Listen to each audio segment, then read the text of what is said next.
I play a character called Hank McCoy, also known as Beast. James McAvoy, who plays Professor X, and I have started up the school for the gifted, and it's going well. We're all very happy.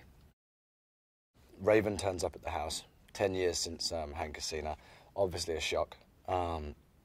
Doesn't quite know how to handle himself, as always, when he's around her. And he sees it as an opportunity to kind of help get her on side with what he's kind of aiming for, which is to convince Charles that the X-Men are necessary, and to have this kind of this unit that can fight and go out and help and protect. However, she has different plans because she's turned up with Kurt Wagner, new Nightcrawler, played by Cody Smith-McPhee, great actor. In this film, you meet Scott Summers, also known as Cyclops, played by Ty Sheridan.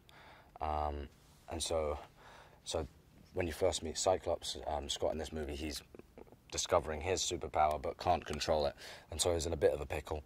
And Hank kind of has to, develop these glasses so that he can control his powers.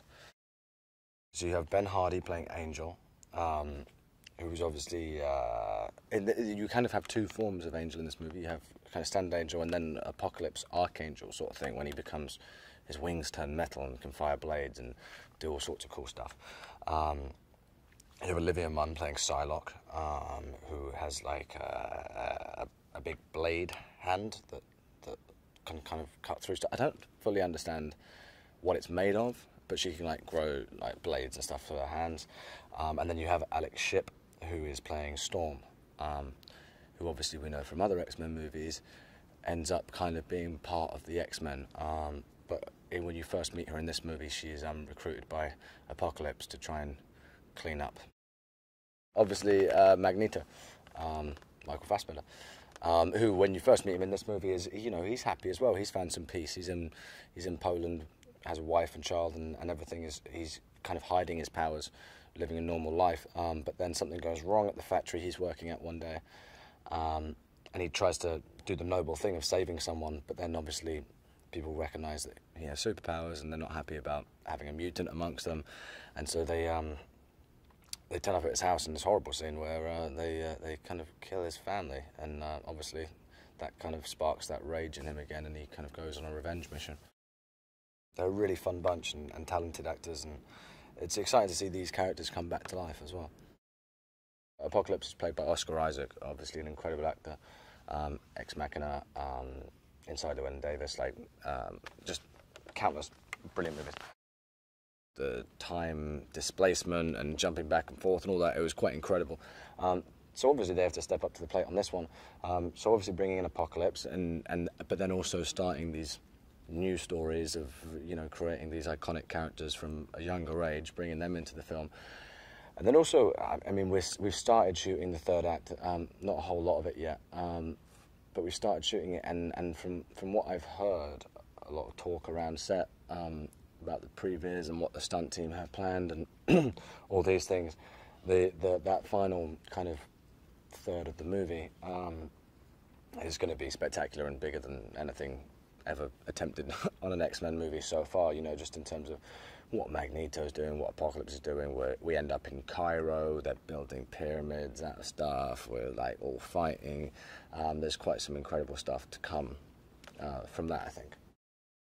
The sets are incredible. It always helps you a lot as an actor to have a good set to work on. The one that I've been most impressed with, actually, strangely so far, is the mansion set. Well, it's exciting what Simon Kinberg and Bryan Singer and everyone have created in terms of the characters, how our characters are developed through the movies.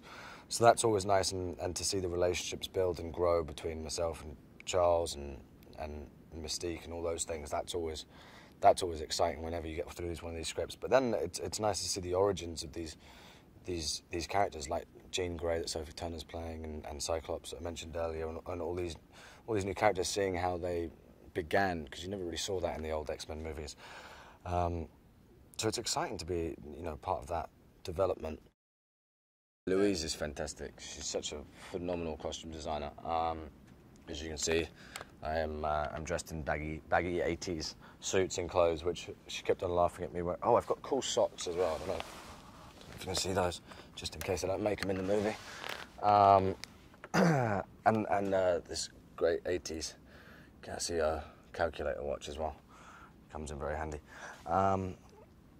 Yeah, she's always on point with her costumes, Louise, in terms of making them not look too distinct to the era, making them work for the era, but also, working for the characters. So my costumes are always very fortunate with, and particularly the Beast ones as well. So we end up in a couple of different outfits in this. Kind of a battle suit at one point when we're going into the final sequence, and then right at the end of the movie, you get to see the beginning of kind of the classic X-Men outfits. In terms of the Beast makeup, it's similar. I have a new muscle suit which is lighter weight, thankfully, so it's not so hot. Thank you to Dawn at Legacy for that. And apart from that, it's a very similar style makeup to the last movie. The makeup guys, they're brilliant. Mike and Scott and Alexi, they're all really skilled artists, to be honest with you. They can create wonderful stuff, and they sit there for a couple of hours in the morning, we chat and listen to music and stick it on my face. And everyone, a lot of the producers and people have commented on the fact that it's moving, the mask is moving a little bit better this time around in the film. I think maybe the rubber that they're using is slightly softer, so it's easier to be more expressive with it, which is useful. And yeah, it's like without the muscle suit and costume, it's about 2 hours for the actual head stuff to be done. Yeah. The gimbals are always I find them quite fun. It's kind of like being on a ride at a theme park or whatever, where you'll be inside a jet and it will kind of throw you around, and it makes less to think about acting wise, because that when they're like, okay, and then you'll be flung forward, you are flung forward a little bit, so you don't have to pretend to do all that stuff. Rose Byrne unfortunately has really bad motion sickness, so I don't think it's such a treat for her. We sit in the front of the jet, and I kind of look over, and Rose will be there. She handles it like an absolute champ when she's awake, because she also spends a lot of the time, both of us do, to be fair, spend a lot of time asleep in the jet, because we're kind of, a lot of the time the scene will be happening behind us with the rest of the cast, and they'll be like doing a dialogue scene, and you won't really be able to see Rose or I. So we'll sit there, and I'll look over, and I'll be like, all right. She'll be like, yeah, okay, getting tired, yeah. And then before you know it, both of us are like out cold, and then get woken up by action, or sometimes cut. You get woken up by cut, and then you're like, oh, hope I did a good job in that take. Brian's just ridiculously smart in the X-Men world. I mean, in life and in the X-Men world, he understands each character's story process and where they're going, and that's the thing. Watching him and Simon Kinberg create these stories, and then really finesse them to each character point, and then but also understanding what the audience wants in terms of huge scale action and disasters and this and that and all those things.